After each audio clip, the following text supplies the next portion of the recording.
नमस्कार, मैं शालिनी और आप देख रहे हैं नेक्स्ट 9 न्यूज। उत्तर प्रदेश में भारतीय जनता पार्टी की अंतर्कलह अब इस कदर बढ़ती नजर आ रही है कि विपक्षी जो पार्टियां हैं वो ये कहने को उतारू हो चुकी हैं कि केशव प्रसाद मौर्य कभी भी भारतीय जनता पार्टी को धोखा देकर किसी भी पार्टी में शामिल हो सकते हैं। ऐसे में अगर शिवपाल यादव की बात की जाए तो उन्होंने भी बड़ा बयान दिया कि 2027 में जो विधानसभा चुनाव होंगे उत्तर प्रदेश में, उसमें जो डिप्टी सीएम है वो भारतीय जनता पार्टी का साथ छोड़ते हुए नजर आएंगे और सीएम योगी आदित्यनाथ को बड़ा झटका लग सकता है। ऐसे में देखना होगा कि क्या केशव प्रसाद मौर्य सच में भारतीय जनता पार्टी के खिलाफ जाते हुए नजर आ सकते हैं, क्योंकि अभी उत्तर प्रदेश में विधानसभा का मानसून सत्र जारी है। ऐसे में देखा गया कि केशव प्रसाद मौर्य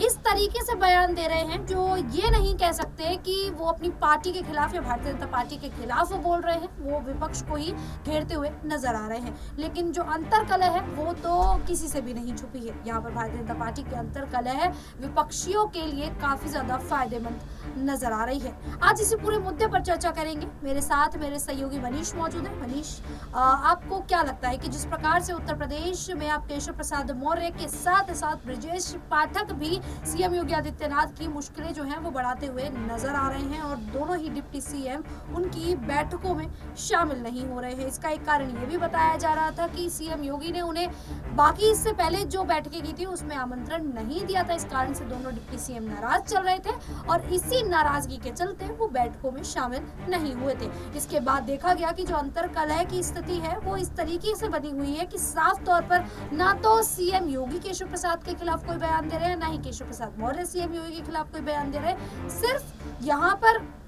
देखा जा रहा है कि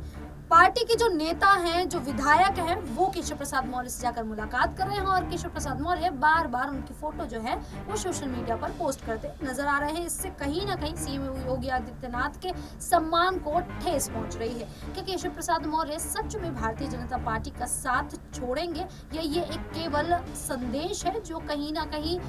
सीएम योगी आदित्यनाथ को दिया जा रहा है? जी बिल्कुल शालिनी, यहाँ पर जिस तरीके से देखा जा रहा है लोकसभा चुनाव के बाद से ही सीएम योगी आदित्यनाथ पर काफ़ी गाज गिरती हुई नजर आई है और ऐसे में सीएम योगी को यहाँ तक कि लोकसभा चुनाव में पिछड़ने का पूरा जिम्मेदार ठहरा दिया था, पूरा जिम्मा उनके सर पर थोप दिया गया था। तो ऐसे में देखा जा रहा है जिस तरीके से सीएम योगी आदित्यनाथ की मुश्किलें लोकसभा चुनाव के बाद से बढ़ती हुई नजर आ रही हैं। और अब बात की जाए केशव प्रसाद मौर्य जो कि डिप्टी सीएम है सूबे के, वो और ब्रजेश पाठक दोनों ही यहाँ पर डिप्टी सीएम कहीं ना कहीं के यहाँ पर अखिलेश जिस तरीके से देखा जा रहा है योगी आदित्यनाथ के खिलाफ यहाँ पर जाते हुए नजर आ रहे हैं, लेकिन बयानबाजी के थ्रू वो यहाँ पर कुछ भी यहाँ पर कहते हुए नजर नहीं आ रहे हैं। और देखा जाए तो जो उनके बीच की जो दूरियां हैं वो ये संदेश देती हैं कि आने वाले समय में भारतीय जनता पार्टी सूबे में से कहीं ना कहीं साफ होती हुई नजर आएगी, क्योंकि अखिलेश यादव जिस तरीके से लोकसभा चुनाव में जीते और उसके बाद अब विधानसभा के उपचुनाव को लेकर तैयारियां करते हुए नजर आ रहे हैं। साथ ही बात कर ली जाए मायावती की,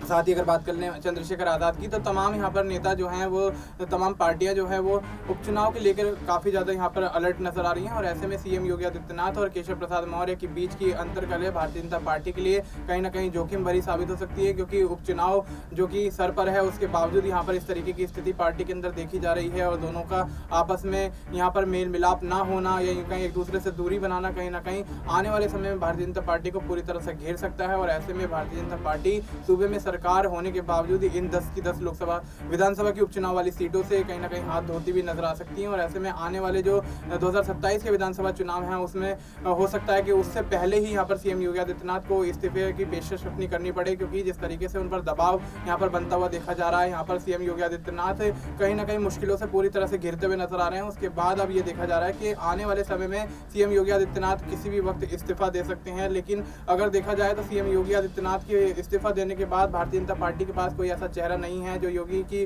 टक्कर का हो, उनके मुकाबले का हो। इसलिए शायद भारतीय जनता पार्टी के आलाकमान भी इस बात को लेकर मौन धारण किए हुए हैं और ऐसे में जैसी स्थिति चल रही है उसको अब वैसी ही चलाने की कोशिश करते हुए नजर आ रहे हैं। बिल्कुल, यहाँ पर अगर बीते लोकसभा चुनाव पर नजर डाली जाए, उनके नतीजों पर नजर डाली जाए, तो भारतीय जनता पार्टी को उत्तर प्रदेश में हार का सामना करना पड़ा समाजवादी पार्टी से। अब उत्तर प्रदेश में विधानसभा की 10 सीटों पर उपचुनाव होना है। ऐसे में न केवल भारतीय जनता पार्टी, यहाँ पर कई तमाम ऐसी पार्टियां हैं जो मैदान में उतर चुकी हैं। अब जो सीटें हैं वो केवल 10 हैं और पार्टियां भी लगभग हम 5 से 6 पार्टी यहाँ पर देख सकते हैं कि उत्तर प्रदेश में चुनावी मैदान में उतरने का ऐलान कर चुकी हैं। यहाँ पर अगर नजर डाली जाए तो मायावती की बहुजन समाज पार्टी है, अखिलेश यादव की समाजवादी पार्टी है, चंद्रशेखर आजाद की आजाद समाज पार्टी है, अपना दल कमेरावादी प्रमुख पल्लवी पटेल है। वहीं दूसरी तरफ अगर देखा जाए तो भारतीय जनता पार्टी और कांग्रेस भी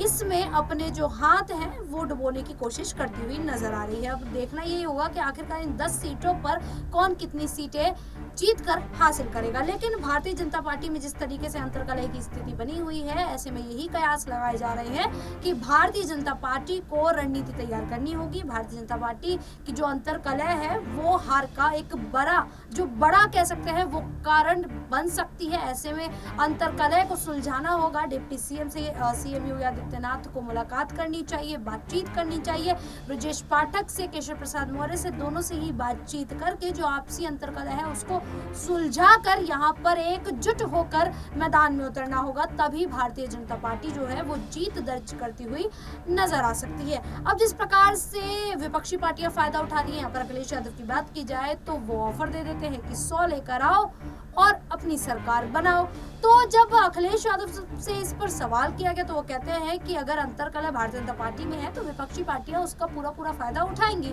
और हमारा काम है वही, तो हम इसका फायदा उठाएंगे और हमने ये पहली बार नहीं, हम अगर दोबारा ऐसा मौका मिलेगा तो हम ऑफर देते रहेंगे। तो अब मनीष क्या लगता है कि जिस प्रकार से अखिलेश यादव ऑफर दे रहे हैं और यहाँ पर सीएम का ही ऑफर अगर समाजवादी पार्टी से केशव प्रसाद मौर्य को मिल जाता है तो क्या केशव प्रसाद मौर्य अखिलेश के साथ हाथ मिलाते हुए भी दिखाई दे सकते हैं? जी बिल्कुल शालिनी, यहाँ पर जिस तरीके से आपने जिक्र किया कि केशव प्रसाद मौर्य को अखिलेश यादव ने यहाँ पर ऑफर दिया कि 100 लेकर आइए और सरकार बनाइए, यानी 100 विधायक अगर अखिलेश के साथ लेकर चले जाते हैं, अखिलेश के पास लेकर चले जाते हैं केशव प्रसाद मौर्य, तो यहाँ पर उनको सरकार बनाने का बड़ा ऑफर दिया जा रहा है। सीधे स्थिति ये है कि यहाँ पर सीएम का उनको दावेदार यहाँ पर बनाने की कोशिश समाजवादी पार्टी करती हुई नजर आ रही है। लेकिन देखा जाए तो जिस तरीके से अंतर्कलह है उसको लेकर माहौल बेशक यहाँ पर भारतीय जनता पार्टी के अंदर गरमा रहा हो, लेकिन शालिनी यहाँ पर देखना ये भी है कि केशव प्रसाद मौर्य सीधे तौर पर यहाँ पर सीएम योगी आदित्यनाथ को कुछ भी कहते हुए यहाँ पर नजर नहीं आ रहे हैं, या सीएम योगी आदित्यनाथ भी खुद अपनी तरफ से यहाँ पर कुछ सीधे तौर पर कहते हुए नजर नहीं आ रहे। पार्टी के अंदर से अफवाहें उठ रही हैं या यूं कहें बातें निकल कर आ रही हैं कि यहाँ पर दोनों के बीच जो है अंतर्कलह की स्थिति चल रही है, लेकिन उनकी दूरियां अगर देखी जाए तो वाकई यहाँ पर कुछ ना कुछ तो खिचड़ी पक रही है। लेकिन देखा जाए तो आने वाले समय में अगर अखिलेश यादव यहाँ पर ऑफर देते हैं और अच्छा मनीष, जो समाजवादी पार्टी की तरफ से एक दावा ये भी किया जा रहा है कि जो मनोज पांडे जिन्होंने भारतीय जनता पार्टी में साथ दिया था विधानसभा के चुनावों में और यहाँ समाजवादी पार्टी से धोखा करते हुए वो